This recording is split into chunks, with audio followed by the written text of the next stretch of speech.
The Greybeards are pivotal in the Elder Scrolls V. They teach the Dragonborn how to use their Thu'um, introducing them first to the second word of the unrelenting foreshout, before teaching Whirlwind Sprint. The Greybeards also point the player in the direction of other words of power, dotted in dungeons and mountain peaks across Skyrim. But the Greybeards are not without their flaws. In many ways, their order appears an idiotic one. Let's deal first with their philosophy, first conceptualized by Jurgen Windcaller. Jurgen was a tongue, a prominent war leader gifted with the Thu'um in the First Era. He led a failed conquest of Morrowind. He was defeated at Red Mountain, an ignominious battle that led Jurgen to reconsider his use of the voice. Jurgen spent 7 years meditating, and he came to the conclusion that his loss at the battle was punishment for his misuse of the Thu'um. He realised that the Nords had grown arrogant with their use of the Thu'um, like the dragons before them. The Nords used the skill to conquer foreign lands and subjugate other peoples, no different to Alduin and his kin. Thus Jurgen came to the belief that the voice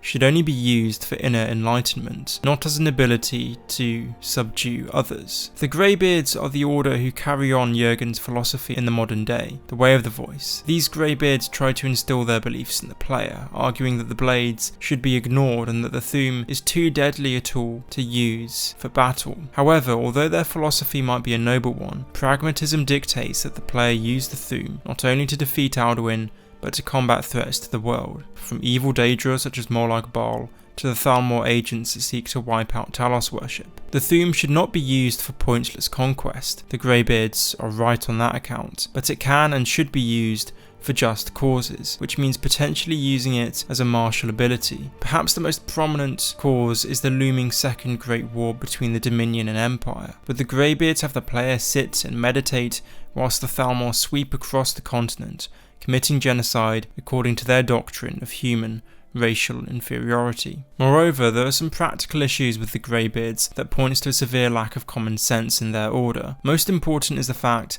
that their entire survival is dependent on one man, Klimek, traversing up the mountain with a sack of food. The Greybeards live atop a barren, snow-covered mountain. It's not as if they can grow their own produce, but you'd think they'd have a more reliable source of food. I mean, they're dependent on the goodwill of an unpaid, aging man scaling up a mountain with whatever supplies he has spare. First off, the way up to High Hrothgar is dangerous. What if Klimek was killed, either by trolls or by slipping on a stone and tumbling 500 feet off a cliff? Secondly, what happens when Klimek does eventually die? If he doesn't find someone with a big enough heart to make the deliveries like he does, then the Greybeards are completely doomed to slowly starve in their mountain fortress. They should either pay someone to deliver the food or learn some transfiguration spells to create some food out of other objects.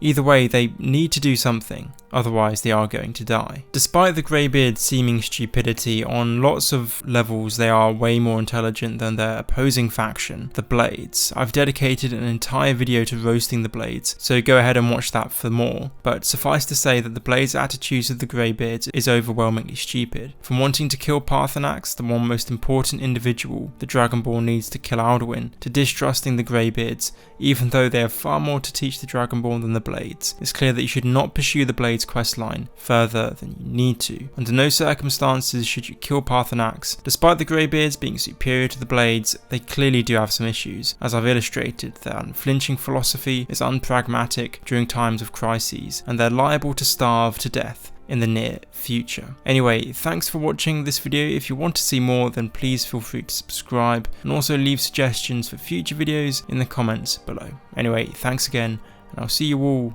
in the next video.